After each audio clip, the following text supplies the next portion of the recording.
And welcome back to the OHL podcast, everybody. I'm your host, Buckeye Boggs. And as you can see, I'm joined by my friends from the College Huddle over at the ThunderCast, one of the best podcast names in the world, dude. ThunderCast is fantastic. I love it. These guys, they jumped on with us on the College Huddle from the get-go, man. Mm-hmm. You guys were the first Sun Belt, the team to jump on, and you came highly recommended from our mutual friend Moff over there in Western Kentucky, the Hilltopper podcast. And so, guys, welcome to the OHL podcast and welcome to the big game week, Ohio State Marshall. Yeah, thanks, man. It's Big Noon Saturday. Big noon. Yeah, What do they big noon call it? kickoff. Big noon Yeah, kickoff. How cool is that? yeah. By Yeah, the thanks for way, having us on. yeah, Russ, you're welcome, man. By the way, I don't know about you guys. I kind of like Fox, but Fox is doing a little bit more than ESCCPN, anyways. So, but I'm gonna be that way because I'm a Buckeye and we don't like the SEC. You guys are a little bit closer down there across the river from us here, so maybe ESPN's a little bit up your alley. I don't know how you guys think, but Big Noon Kickoff, it's huge. It's on Fox. I went back, guys, in the old archives to 2004. I was a senior in college. That team, that game, whoo, close one. I think it was, what was it, 27-24 or 24-21? 24-21. Yeah, it took a Mike Nugent kick at the end of the game to seal the deal. Yep. Of course, 2010, not as close, but that game has been wiped from the record books. So that one apparently doesn't exist for us. I know it probably. I don't know if you guys want to count it or not. I don't know, but Yeah, we're 1-1 right now. oh, is that how it goes? Okay. The rubber match too, 2024. There we go. All right, so we're gonna just dive in, guys. We're gonna talk about Marshall, and if you guys want to hear me answer questions from them about Ohio State, do yourself a favor. Flip on over to their channel. We're going to have that as well. I'll have a link down in the show notes down below in the description. And go check that out. We're going to do two previews, one from Ohio State perspective, one from a Marshall perspective. And so that being said, Russ, I'm going to start with you, man. Okay. Give a quick overview of where Marshall sits currently. You guys, just like Ohio State, are coming off a bye, 1-1 on the season. Where's the team at right now going into this game? I think just about everybody that has followed Marshall would say their defense has been a major strong point early in the season. Nearly shut down Virginia Tech through the half. Really controlled Kyron Drones. The offense has not been as kind with a quarterback struggle against Virginia Tech. And that's kind of where we're at right now is we installed this new offense. It's an air raid year one, but it's a brand new quarterback. We've had a little bit of quarterback controversy. Who's going to start week one? Who's going to start week two? Who's going to start this game coming up this weekend? And we did not have a good showing from the offense down at Blacksburg against Virginia Tech our week before the bye. So that's kind of where Marshall's at right now. You know, defense looks good. Offense looks like there's potential there, a lot of weapons, but can they get it going? Yeah, Katie, anything to add to that, brother? He kind of nailed it, man. It's a tale of two herds, really. You know, the defense is pretty stout. It has, as per the norm over the past couple of years. The offense is playing catch up as per the norm over the past couple of years. Where there's some bright spots. There's some guys that I think are going to go, oh wow, these Buckeyes fans are going to go, wow, okay, Marshall's got some dudes there. You know, we can't go 11 for 11 with you, right? But there's some dudes on both sides of the ball for the herd that I think will gain the respect of Buckeyes when the game's over. They'll go, damn, that guy was pretty talented, you know. Yeah. But that he's right. We're 1-1, and you are what you are. Right. And right now we're having trouble scoring some points against FBS opponents. And, you know, our defense can only do so much. And now we're coming into one of the most formidable environments against one of the most formidable opponents in the country. And I can't call this a measuring stick game because there's not another Ohio State on the schedule. And there's just not a whole lot of teams like Ohio State in the country. So this is a bit of an anomaly game for me. I don't know what you call this one other than it would be an earth-shattering monumental upset if that were to occur. So you mentioned some dudes, KD. Yeah. Let's talk defense since you guys are high on your defense. Who are some of the dudes on defense that Ohio State fans should be aware of? It starts immediately with Mike Green, defensive end. He came to the Herd last year via transfer from the University of Virginia, but he didn't see much action there at UVA. The light bulb kind of went on for Mike about the middle part to the end of the season last year because he was I don't want to call it buried on the depth chart, but he was behind two all-time greats for the Herd, and he started getting some more snaps. He's just naturally great edge rusher. Through 2 games this year, he's got 3 sacks on the season. So this is I've been saying all along. If Mike Green goes into Columbus, Ohio, and has a really great game, all of a sudden he's on the national spotlight. He's a national name now, right? So it's definitely starts with Mike Green. There are some guys along the defensive line that have played well. Also, some guys are injured. We don't know if we'll see them or not, but Chris Thomas has been a nice bright spot along the defensive line. In the second level, it was a rebuild of the linebacking core. Like guys went to the NFL, guys graduated. It was a rebuild, and we didn't know what we were going to have. Really, really happy with 2 of the guys, particularly that have been playing. Young Jaden Yates, son of Marshall Hall of Famer Max Yates, also a linebacker back in the Mac era back in the day.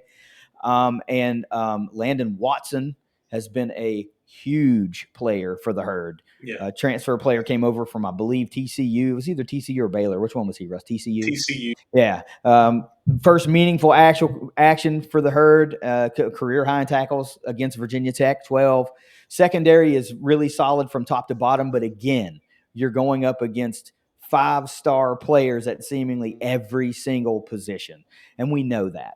So what we might see through a Herd lens is not what you're going to see through a Buckeye lens. Gotcha. I'm willing to take my lumps and know that we're not going to see guys up and down a roster again for the remainder of the season that we're going to see this weekend. We've had guys from G5 schools come into the shoe before and had great games, and ended up being NFL talents who it's like I remember seeing him, come to and so Mike Green's that guy, huh? That's the Yeah, one he's I that need to guy. circle and Yeah.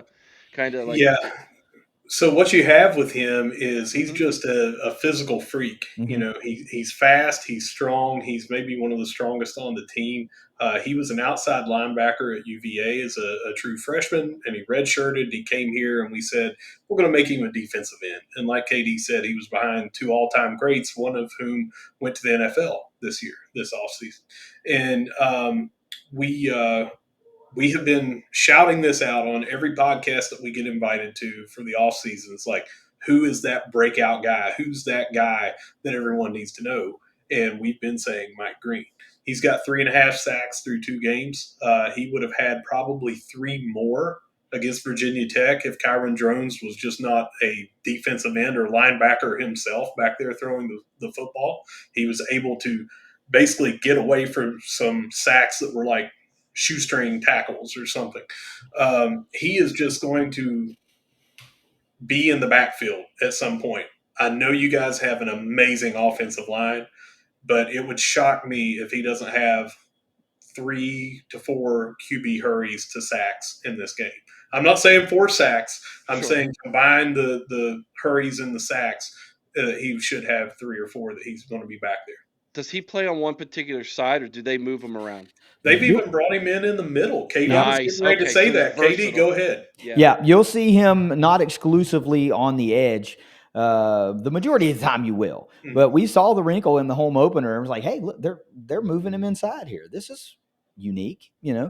6'4", 250, redshirt sophomore, young guy, a lot of football ahead of him. So he is more raw than he is polished. But man, that rawness is real. It's really real.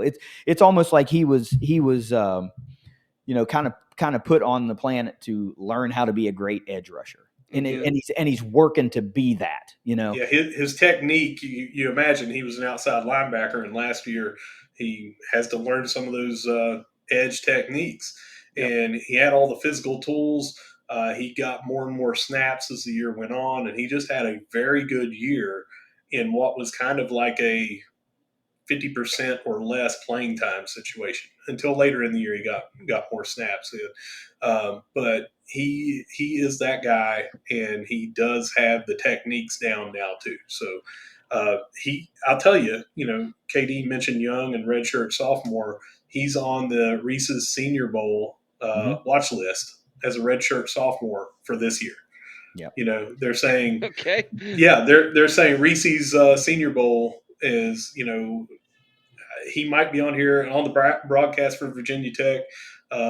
They said, they're expecting he might get some looks at the NFL next year because this is technically his third season. Right. Right. Yep. So he's that good. Mm-hmm. All right. Flipping over to the other side of the ball, Russ. I'll start with you. Who are some dudes offensively that Ohio State fans need to be aware of? Well, we brought in basically a rebuild of the wide receiver room. And that with the tight end room, we have a lot of receiving weapons. Number one that I'm going to mention here is 6'4" outside wide receiver Christian Fitzpatrick. If you didn't see the one-handed palm catch against Virginia Tech, it was Sports Center top 10 number one play. And he has that 6'4" height. He came from Michigan State. He's actually played at Ohio State in 2 games. Yeah, we know who he is. he he of course, like we said, we've got some problems getting him the ball, but he's got a touchdown in both games that we've Yep. had so far this year. He is one of those at 6'4" with the leaping ability and with the catching ability that he could be that threat for a jump ball, in the red zone or anything like that. Gotcha. How about the running game? So it's kind of been by committee, and one of the reasons is, we were, like I said, bringing in this new offense, and we brought over Jordan Houston, a very good back that does a little bit of everything. Catching the ball out of the backfield, blocks very well. He came from NC State. He can run and get you, 3 to 4 yards at a time. He has been the quote unquote starter, but the electric change of pace back has been Anthony Turner, AJ Turner. He had an 80-yard scamper in the first game, and then against Virginia Tech, he had a 69-yard run to kind of jumpstart the offense a little bit in the first half. Kind of dinged his shoulder up there. He had also just a few days prior had a minor surgery on his hand, so they were limiting his stats and his not his stats, but his stats were limited by his carries and Sure. everything. Yeah. I think he had 8 carries in the first week and 6 in the second, and he is something like coming into this bye week before everyone got an extra game on him, he was like 15th in the nation in rushing yards. So he has that explosive ability. He can also catch the ball out of the backfield. He is very athletic. You can look for him to hurdle some people. Seems to always be, something he's looking for, and he's a threat to take it to the house on a swing route or just a handoff. KD, let's talk offensive line. Getting into the trenches a little bit. Of course, Ohio State boasts a very good defensive line with 2 potential first-round draft picks, maybe even 3, depending on what JT Tumulau ends up doing for the remainder of the season. That being said, what kind of offensive line is Marshall bringing into the shoe on Saturday? Again, it's another rebuilt type unit. It's a lot of transfers that they had to hit the portal to revamp a line. We lost quite a few to exhaustion of eligibility or transfer or whatever. But I would be remiss if I didn't say that it begins with Logan Osborne. Returning all SBC offensive lineman, local guy. Just does the dirty work. You know what I mean? That guy, just the offensive lineman that you want, not afraid to get in there. Very reliable, very reliable. And then it's kind of like I said, it's I don't want to call it a patchwork line because it's not, but a lot of these guys have not played a lot of football together. We're seeing that now for the for the first time in this young season. So, you'll see guys like Bryce Ramsey, who comes to us from Southern Miss. You'll see Jalen Slappy, who's a guy that's been with us out of the high school ranks. He's an in-house guy that we've seen develop, that has been a real developmental like gem from the high school ranks. And then you'll see some guys like Cedric Nicely, who's an Ole Miss transfer. You'll see guys like Elijah Ellis maybe comes over from Baylor. They're I think they're trying to get the right five in the right positions, and I'm not sure that everybody is gonna. You can't just pencil them in. The only one, when we did our offensive line preview, Russ and I were like, the only guy we feel like we can rubber stamp is Logan Osborne, because he was here and we know what we have with him. So it would not surprise me if you see a number of offensive linemen. I mean, I could rattle off 5, 6, 7, 8 guys. I don't know who all you're going to see.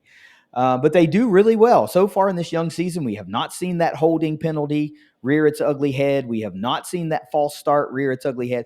Very disciplined offensive line so far this year. And that was something that hindered the Herd last year. We would see a lot of the big play called back on a holding call, and we're not seeing that.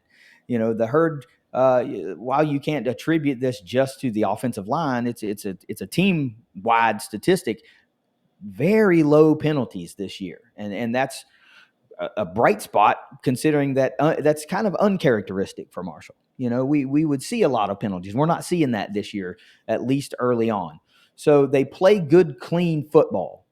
But again, I think you're going to hear this. It's going to be the broken record with me. You just mentioned your offensive line, 3 potential first-round draft picks. Defensive line, not on the offensive line. Okay, 3. Okay, line, even worse, right? Even right. Worse, because that's not something we will face again.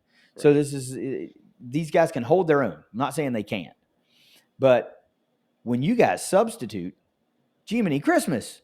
You just substitute another potential All-American, or substitute. Well, and that's the thing. Defensively for Ohio State is we run too deep at every position with potential future All-Americans. The way they have recruited and developed this defense, and the guys who came back, who in years past, if not for NIL, would have been in the NFL this year. It's just like something we haven't seen. And so through the first 2 games, they've given up 6 points, 2 field goals. No one's gotten into the red zone yet.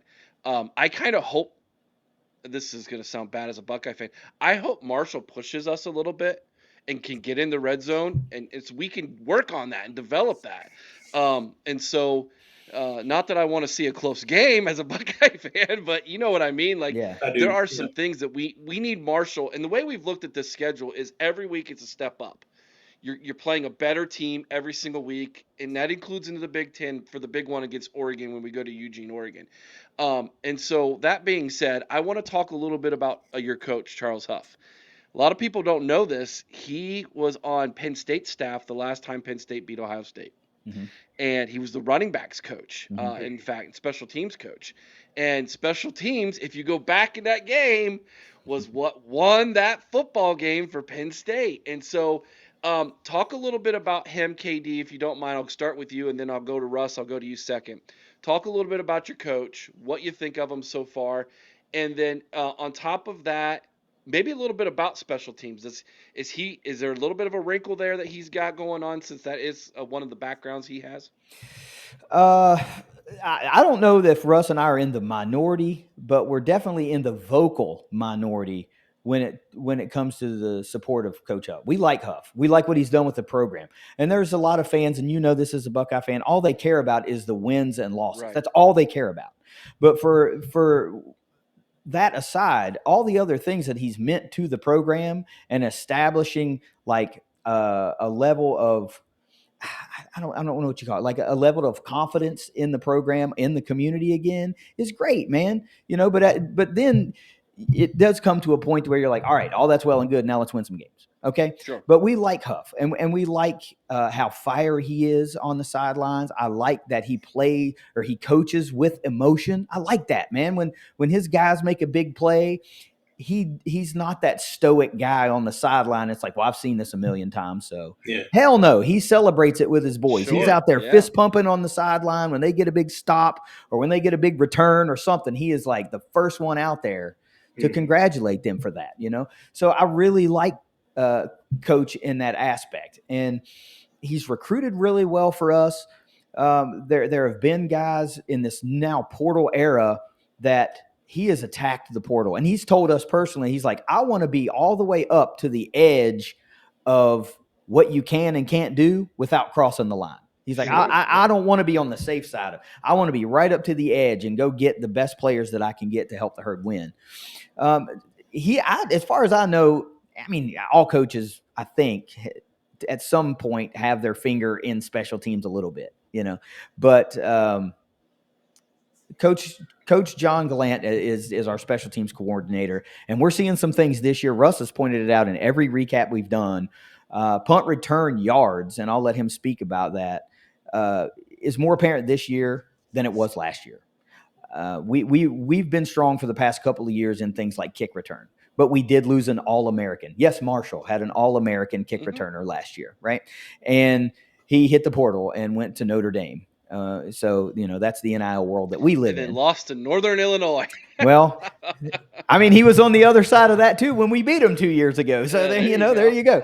But so we've been strong in the kick return game for a number of years. But when you're talking about field goals, been a little shaky this year. You know, punts have been a little shaky this year. So it's a hodgepodge of special teams. And that, to me, is what scares the living daylights out of me, because there ain't nothing like a blocked punt for touchdown or something like that to just take the air right out of a team. And then when you're talking about being in front of 100,000+ fans and having that happen, you know, that's just so deflating. And so special teams for me, while you're kind of like, you know, that's what won the game for Penn State. For me, I'm like, it's not been the strongest this year. So that worries me. So Russ, you know, I know you got some more notes about special teams and what you've seen that you like. So I won't steal any of your thoughts. I don't have the exact things in front of me from 2023, but I do have a pretty good memory. I want to say that we had nine, put up two hands, take down a thumb, 9 punt returns last year, to where we actually fielded the ball and tried to run. 9. We got 12 yards on the season. We're averaging 10.3 through a very small sample size against an FCS team in Virginia Tech, but averaging 10.3 a return this year. It was an emphasis to try to utilize that aspect of the game. I mean, it was mainly just a lot of fair catches or not even fielding the ball and just let it bounce. And a lot of that was field position. And, you know,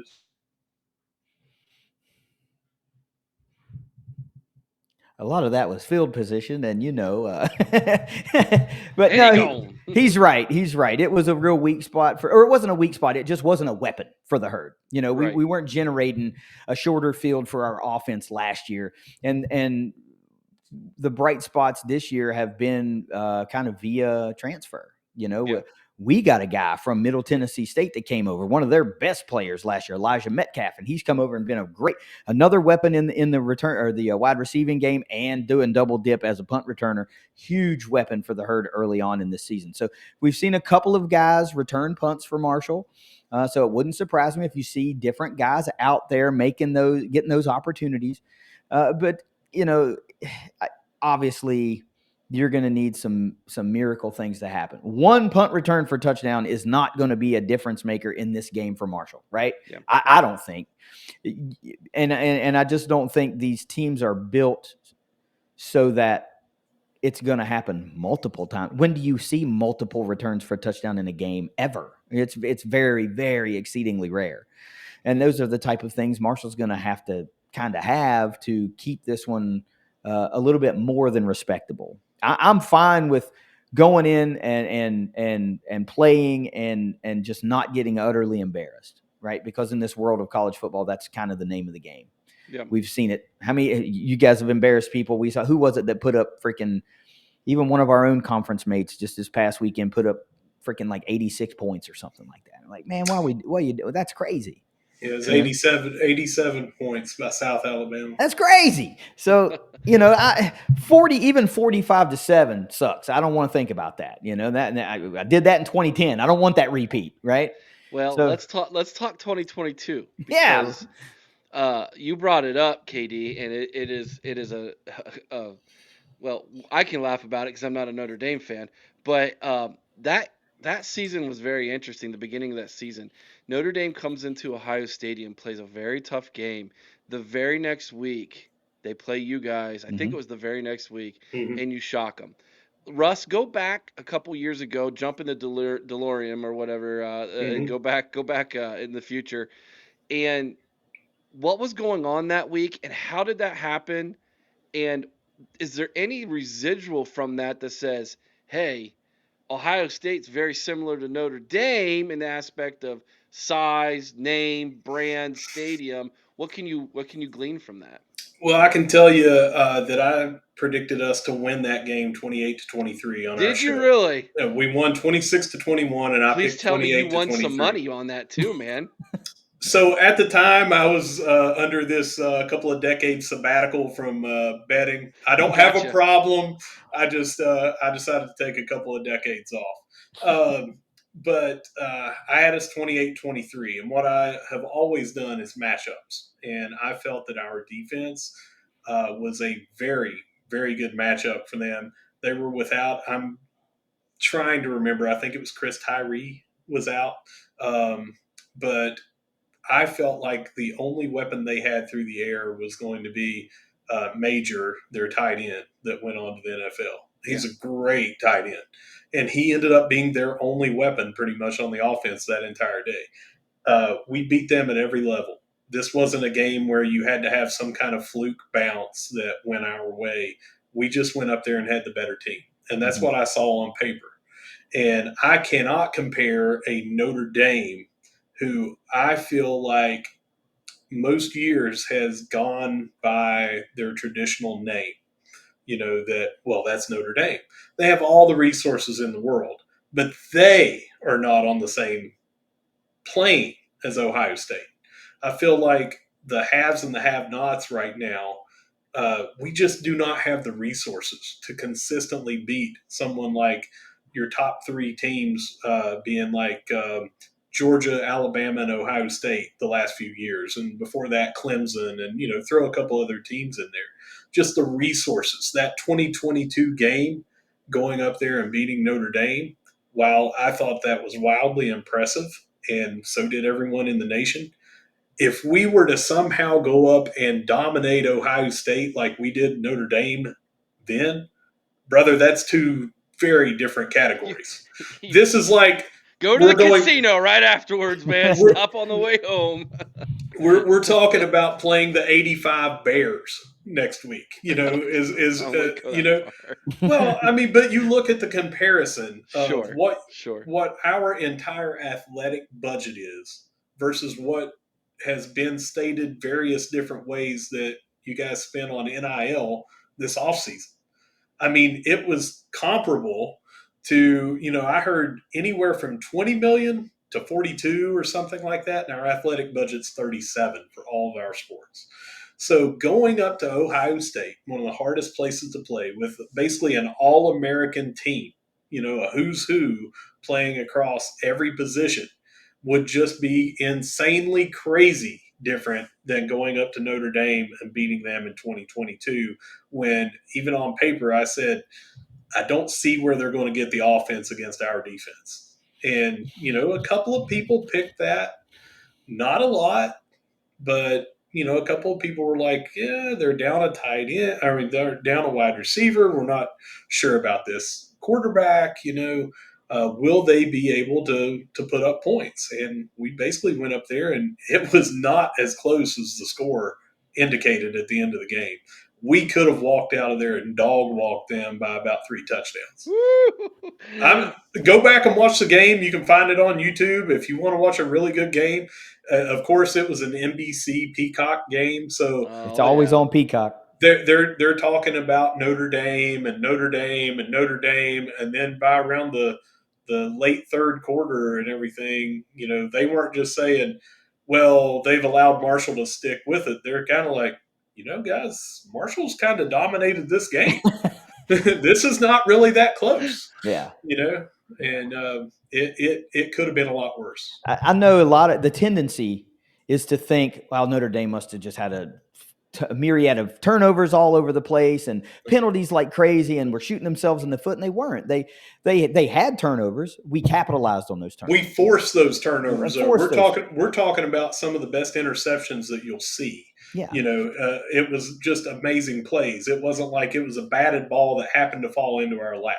It was just we went up there and outplayed them. Yeah, that's what it was. So, and I'm not, and like he said, this is apples and oranges. Ohio State to Notre Dame, to me, at least in 2024 versus 2022. How crazy 2 years can just swing, right? And if you go into Columbus and somehow are able to beat Ohio State, that sticks with the program. Up until we beat Notre Dame, we talked about beating Kansas State for 20 years, right? And then we beat Notre Dame. And then if you beat Ohio State, who is top 3 team in the country, that's a higher ranked win, first of all, than the previous 2. But it's also Ohio State, and it's like right there, as opposed to from Huntington. We split the fan base. The Huntingtonians were right across the river from South Point, Ohio, and there are Buckeye fans, like you can see them from the front porch of your house.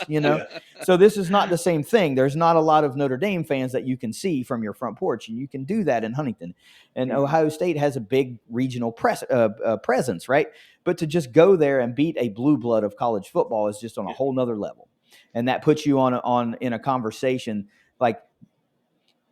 Northern Illinois is a darling this week. They jumped into the top 25 because they beat Notre Dame.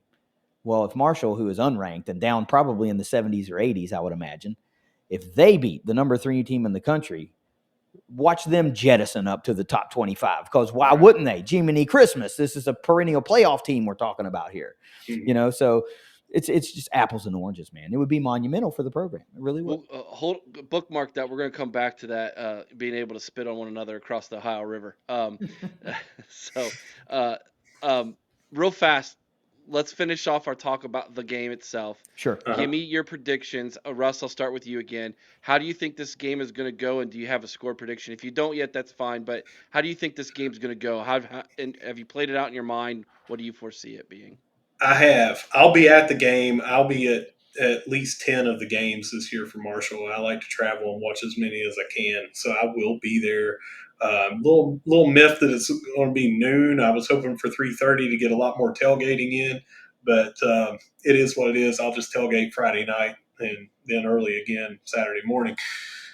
I feel like there is just no way that you can go up against an all-American team like this with the resources that you have, the home field advantage that you have, playing in front of 106,000 people, the noise level that it's going to be every time that we're trying to throw the ball on third down, just all the advantages that Ohio State's going to have. There's just no way that we can pull off the victory. ESPN has it as a 3.1% chance right now, and I think that's extremely generous. It's just 2 different levels of college football at the moment.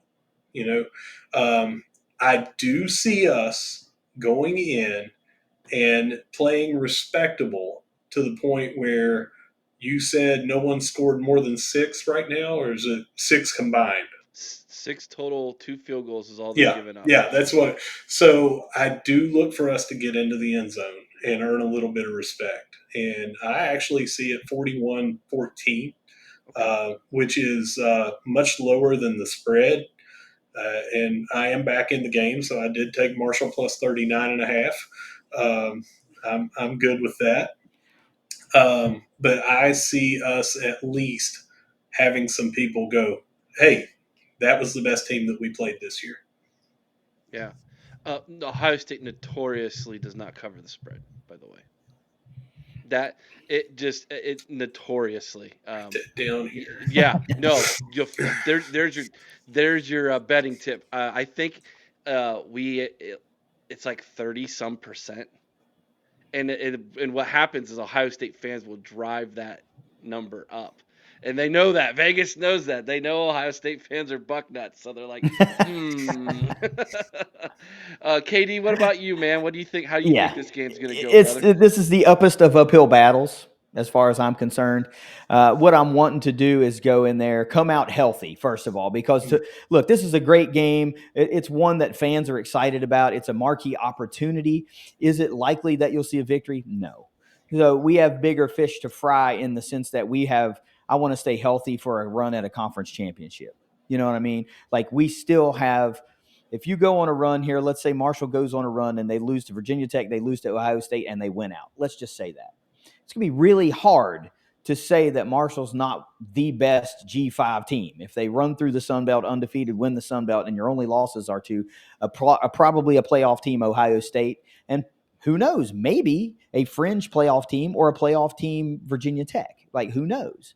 So we have bigger fish to fry. I'd love to win this game. I just don't think it's going to happen. We do have a common opponent.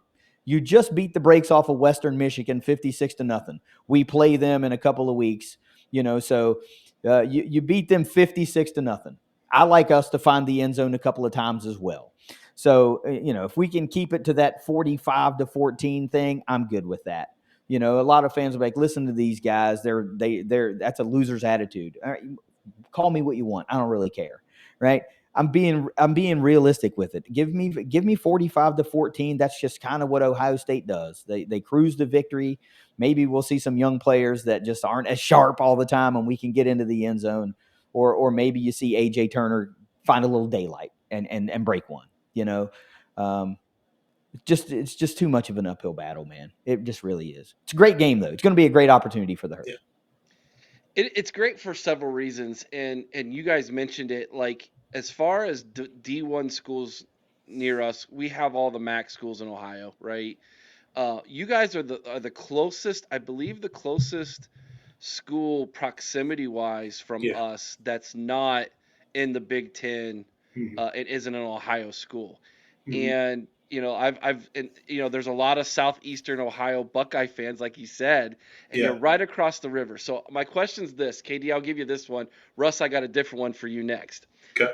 How does Marshall fans and Marshall people, just West Virginia people in general who are Marshall fans, how do they view Ohio State? Is it one of those things like if Ohio State's on TV and we're not playing, we're rooting for them because we're neighbors, or is it like we hate Ohio State, them uppity power, Big Ten losers, I can't say that it's aimed exclusively at Ohio State, right? It's more of uh, the transfer portal NIL thing that you guys are able to take advantage of and continually pluck the players. Like it's this argument. You don't want to put us on the schedule because we're not good enough to play, but our players are good enough for you to come and get and play for you. Ooh, that's a It's good that take. thing. It's that thing. It's our coaches aren't really good, but you'll hire them away. It's that kind of thing. It's that's what we don't like. So it's not really we hate Ohio State. I don't really know anybody really that doesn't like Ohio State unless they're also like a fan of another big school, like they're a Herd fan and they like somebody else. But I know a lot of people that They cheer both. they do cheer for both. Now Yeah. now they outweigh Herd big time. Yeah. But like I tend to root for a school in every conference just so I feel like I have a little skin in the game. You're like, oh man, like such and such is doing good. That's kind of who I pull for in the Big 12 or whatever. And my team in the Big 10 is not Ohio State. You better not say it. Who? That's not Michigan. Okay. No. Oh, I was about ready to kick you off No, podcast. I'll tell you who it is and why it is. Okay. I root for Wisconsin because I'm also a Packers fan. And I'm like, Oh, all okay. right, so we'll see if Wisconsin can make a run at it this year. But that's really the only reason. I have no skin in the game with Wisconsin, but that's why. But going back to your original question, Marshall shares fandom with a lot of power schools because we're also on the border with Kentucky. So there's a lot of UK fans, right across the river. And you even see a smattering of Louisville fans, but you see a lot of WVU fans and Ohio State fans. Yeah. So if I recall right, if I'm remembering this right, Moff told me that Marshall and Western Kentucky were were rivals, or still are rivals, but in different conferences now. Was it called the Moonshine, or was that what that? What's the Yeah, rivalry called? the Moonshine Throwdown. Yeah, Well, I'll get the pointing right here in a second. That was him before we had this podcast. That was the guy right there. yeah, KD was the Moonshine Throwdown, and then Moth Yeah, came on with that. So that yeah. is that's where the name came from, and that's where yeah. the podcast came from, That and the if you Twitter guys handle. would if you guys would have if you guys would play them every year, and the trophy was a literal bottle of It's a moonshine, it's could a you imagine how 5 gallon. awesome that would be? It actually exists. It's a 5 gallon mason jar Oh my gosh, this is great. that I found in an antique mall in Bowling Green, Kentucky, as a matter of fact. So it is in Bowling Green, Kentucky. You know, the athletic department's never officially like called it that or embraced. So it's a traveling trophy, but the trophy has traveled amongst our fans.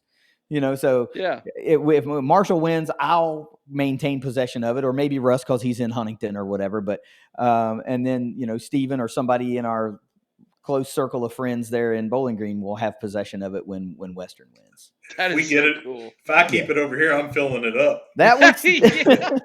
that was I'll tell you, that was, I know we're getting off topic, but it's such a cool story. It goes back to 2014 in that game against Western Kentucky. Marshall was undefeated, ranked in the top 25. They came into Huntington, West Virginia, the final game of the year, and they beat us in double overtime, 67-66. Right. And I was sitting in the stands and I was like, this game sucks. But immediately I was like, this is an opportunity, to create something, because in Conference USA, we had no legitimate rival. In the MAC, when we were in the MAC, we did. Ohio U's our historic rival. Right. We didn't play them anymore. We didn't have anybody. We were kind of out there in no man's land, and I saw an opportunity to create something for the herd and herd fans, and I jumped on it, Yeah. and it grew, and it was a lot of fun. You just brought up another question I need to ask in a minute. But Russ, I'm going to kick it to you now. Same question. Take out Ohio State, and I want you to put in West Virginia, Morgantown, West Virginia, the Mountaineers. Now, what does Marshall fans think of the in-state big dog, West Virginia? What's your rating and bleeping? You PG, you R Yeah. rated. We okay. So basically, that's your TTUN. That's your scum up north. I gotcha. Here's the Okay. deal, man. When I was growing up in southern West Virginia, it's about 2 hours south of Marshall. Um, I was a fan of Marshall and of WVU and of Concord and just any school that was in West Virginia. I just wanted to see everybody do well. I had a cousin that played for the Mountaineers and went on to the NFL. I had a bunch of different classmates that went up there and played for them. I can remember road trips going up there. But when I went as a fan of the school that I went to, I'm talking a guy was encouraging his 6-year-old daughter to come up and flip me off after they threw a beer can at me. And I'm like, why waste the beer? I'm talking, it was a full beer can, you know, Easy and Christmas. it's just crazy. It's insane. And most of their fans have never gone to school there. It's because the state is on the uniform. Yeah. And I get it, man, because we're sitting here talking about KD just said he's a Wisconsin fan as far as rooting for them in conference. He's never gone to that school. Obviously, he's a Marshall fan. So I'm not saying you can't root for a team and have a team and you didn't have to go to the school to have that be your team. But I'm saying don't act like your entire identity belongs to that team just because you have the state on there and that automatically allows you to be the worst fan ever. It's just the fans screwed up everything for me. I'll never have anything for that school. I wish that I could say I would like for them to do well because if they do well, someone in the state's doing well. Never, ever, ever again. Everybody listening to this should know that Marshall, if it's only from the movie, if it's only from you've heard it in passing, our entire team passed away in Yeah. 1970. Yeah. I'm gonna get And to that. Mhm. and they have made fun of that. Now in Twitter world, you see it from just about anybody that's so far removed. We're 54 years away from it now, and it's 18 to 24-year-olds think it's so edgy and cool to say something about that on Twitter or on social media or on a message board. But I'm talking making Shirt. t-shirts Jeez. and making fun of that. Now, listen, when I say this is a close knit community, I can step out and throw a baseball and hit three different houses that they're direct family members. In all three situations, it was their parents. One of them is my next door neighbor, lost her parents at like 14 years old in the plane crash. They were Mm. boosters on the plane. I have just about everybody in here, I can tell you how it's touched them, my family, other people's family. I have dear friends that their parents were on this plane. Their brother was on this plane. Whatever it is, I know a bunch of different people like that. So to say that we take that a little bit personally, this is not something like, well, that happened over in Los Angeles and I'm a UCLA fan and I have no, the only thing is I have a tie to it because I enjoy watching that team play. This is where I live. I live right here in Huntington where Marshall is. I went to school here. I have people that I know so dear to me that had family members perish on the plane. I take it a little bit frickin' personal. Yeah. And You to know, have them do something like that, I'll never have anything for that school. And it's all about their fans. But the other thing, the only thing that I'll say more about this is West Virginia has a law school, and they have blocked it from Marshall ever being able to have a law school. And what usually happens in this small state that we're in, they go to law school there, and then the lawyers end up becoming the legislators, and they are all about supporting their team. They have directed, like we used to have, I call it pop. Most people listening may call it soda, whatever, cola. We had a 1 cent pop tax on every, I think, 20 liters of pop that was sold, and it went to WVU for their School of Medicine. And they got all that money. We did not. All this different funds always go to them. They have always been the school that has been given more things than us. So that's where a lot of the animosity is. And there's no way that anybody up there can tell me with a straight face, or at least anybody that doesn't need help getting dressed by their parents in the morning, can tell me with a straight face that we wouldn't have beaten them some of the years that we didn't play. And um, there's just no way that they can say. But they hinge on, oh, we're 12-0 against you. One of the games was in like 1906, and the winning play was like someone was on somebody else's shoulders to catch a ball in the end zone. The tower play or whatever that's called. So I mean, I hate them with such a passion that I almost got your show kicked off the air when you called me out and said, will you tell a little bit about this? That's how bad I hate them. But it's because of everything that I said. It's not any kind of irrational stuff. I have legit reasoning behind all of I'm glad you brought that up because I was going to ask you about it because my father played with in high school a player who was from Centerburg, Ohio, who was on the roster who died in the plane crash. Hmm. And so he has shared that with me before, and so that is an event that it has a lot of tentacles. It really goes out and stretches really far. Are And so you are you a Reds fan?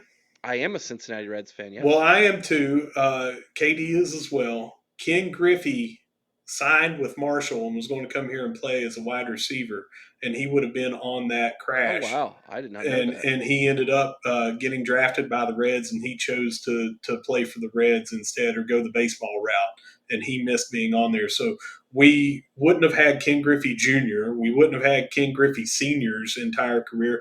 Who knows what the Big The Red Big Red Machine would have Machine, been? yeah. So you just talk about the revolving doors and everything about this plane crash. I mean, it's just everybody in this region, anybody that's a sports fan, hell, any human ought to say, that was something. It wiped out not only their team, but pillars of the community. Fans were on that plane. Boosters were on that plane, Yeah, I think and I read, was it 25 different boosters? yeah. So there And were 75 total people, and you're talking about uh, the majority of the coaching staff. yep. It it's crazy. Yeah. One more question, KD. I'll go to you. Thank you, Russ, for sharing that. So I have beef with Penn State for a lot of things because they are one of our rivals, but we are right. They Hmm. claim it, but I've seen the movie. Is we are Marshall, like we are that chant? Is that a Marshall thing? Like is that something you guys claim? It is to Like me. Penn I State don't. I does? don't give a shit what Penn State does. That's You a that's a Marshall thing, Well, because it's more than just a crowd chant, right? Because it's a symbol of resiliency for us, right. because of what we just talked about, what the story you just sat through there, and the rebuild, and the return to prominence.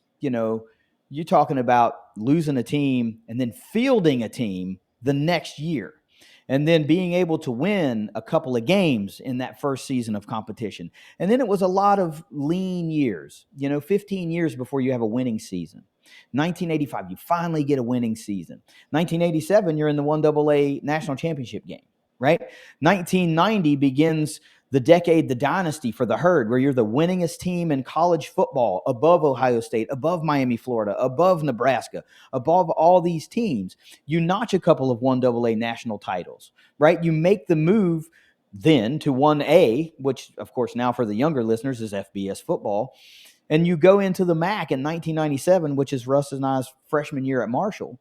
You set a record for a first-year team in the FBS era with 10 wins at that time.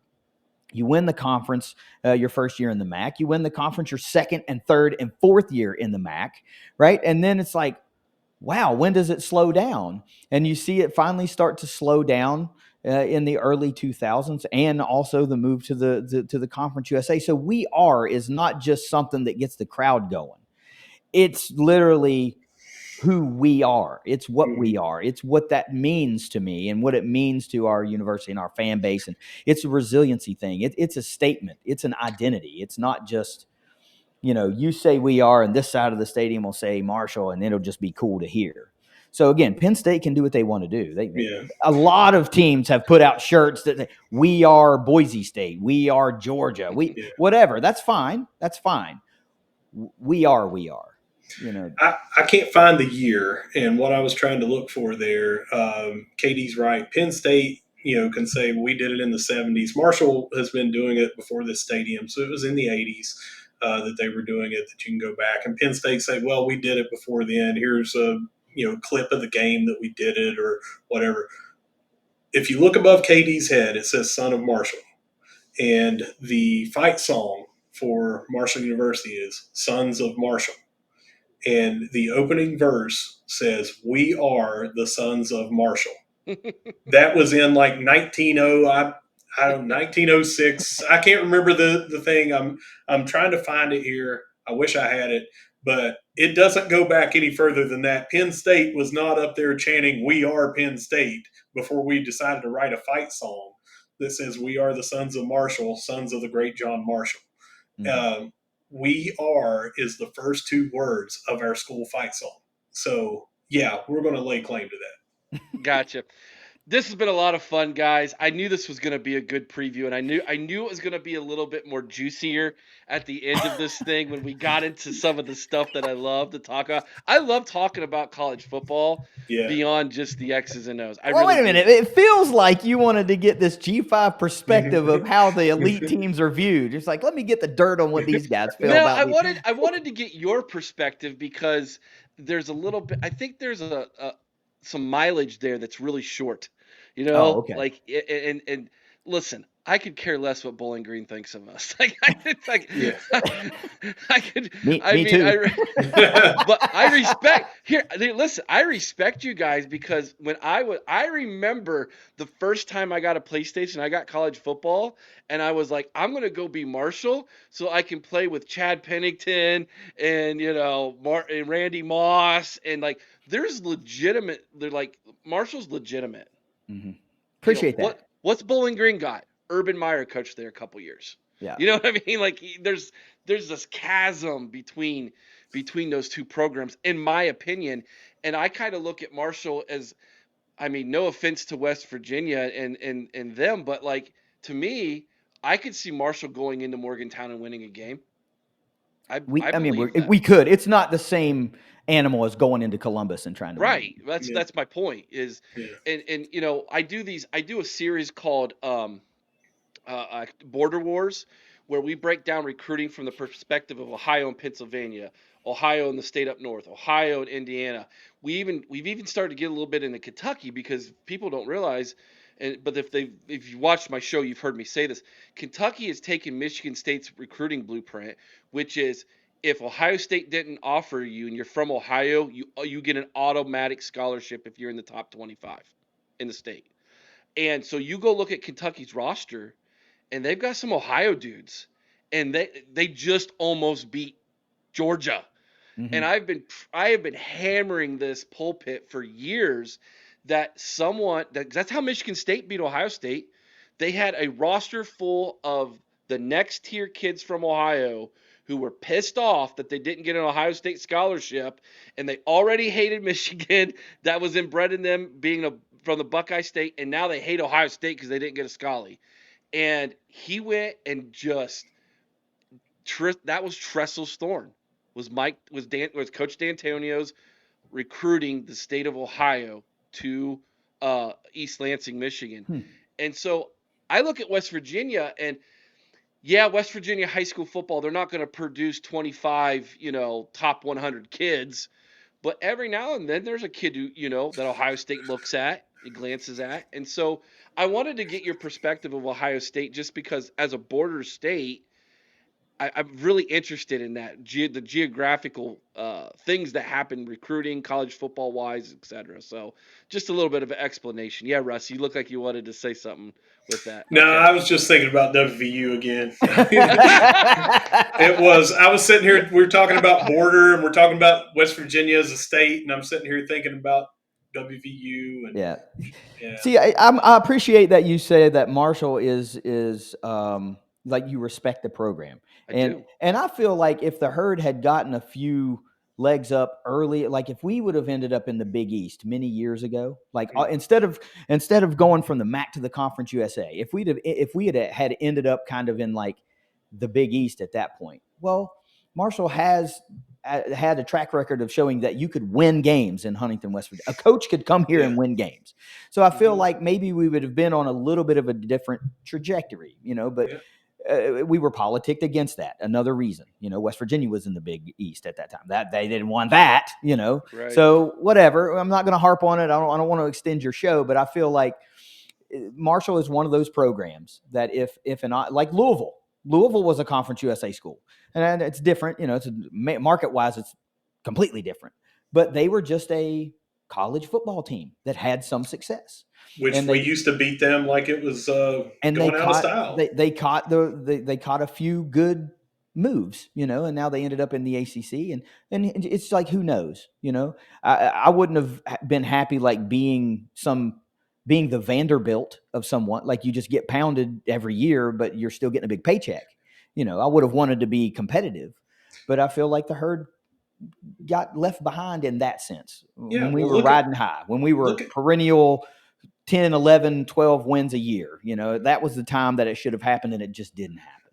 Well, and you look at revenue coming from the conference that you're in, and, really drove a lot of these people ascending up. And Hmm. Boise State used to say, we want to do it like Marshall. We were Boise State before Boise State was Boise State. And James Madison now, that was kind of what Marshall did, was come up and had this blueprint and doing this and that. But we used to beat Louisville. We used to beat TCU. Well, not beat them, but we were above them in the pecking order, but we beat Louisville in a bowl game, two bowl games, I think Two, I 98, think. 98 and 2002. But we had, had all these different teams that we were like, they're equal or maybe even a little bit ahead of them.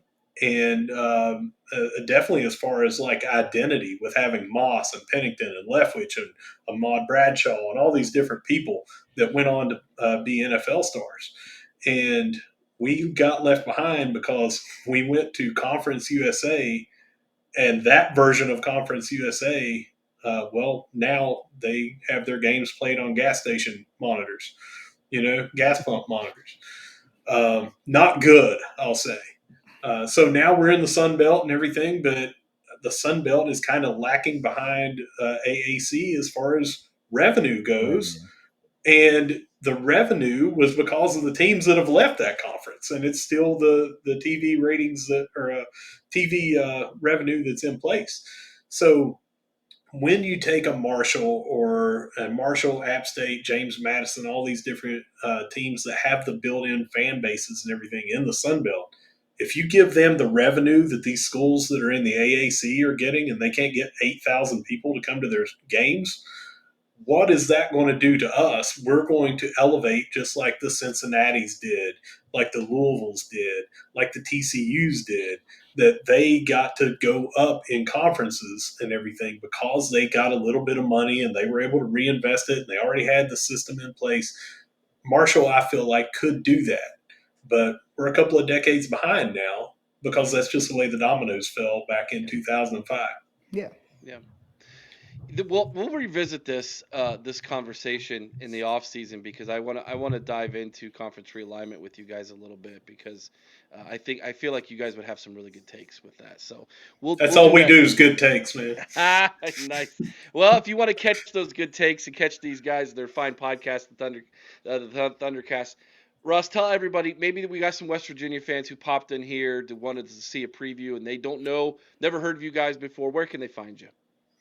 I don't know if they want to find me, but I am at Russ Livingood, just how my name is on there. KD's at Son of Marshall. However, he does the majority of the Twitter for our handle at Thundercast _ pod on Twitter. You can find us on YouTube. Just search the Thundercast, and you can find us on our website, thundercast.online. We don't really have much of a presence on Facebook. It's mainly just you can find links to our shows on there, but we're over there as well. And if that all fails, just go to thecollegehuddle.com, go over Mm-hmm. to Group of Five, scroll down to Marshall, boom. You'll find their page, all their links. It's all going to be there, guys. Thank you so much, guys. Looking forward to this weekend. It's going to be a good time. Russ, enjoy your trip up here to Seabus, my friend. Maybe we'll be able to catch up before the game kicks off. I plan on being there as well with my wife, so we're going to plan on having a good time. And this is going to be a good game. I think a good challenge for Ohio State. Another step forward compared to who we've played in the first two games. Looking forward to that. And I'm looking forward to following you guys the rest of the season and hopefully seeing Marshall go out there and win a Sun Belt championship for you guys, man. Sure would love it. All right, guys, like, share, subscribe. You know the deal. We'll be back again next week with another preview. But we go live every Sunday night at 8 o'clock Eastern. We go live every Thursday night with our call-in show, 8 o'clock Eastern. Russ, KD, I invite you guys to call in and sometime and tell everybody how great Marshall is that night. So, hey man, well we get Purdue people calling, we get Michigan people calling. We could do for a little Marshall as well. I think that would be good, guys. Thank you so much for coming in, guys. We'll see if they know what to do here. Till next time. OH. IO. Go Hey, he Herd. knows.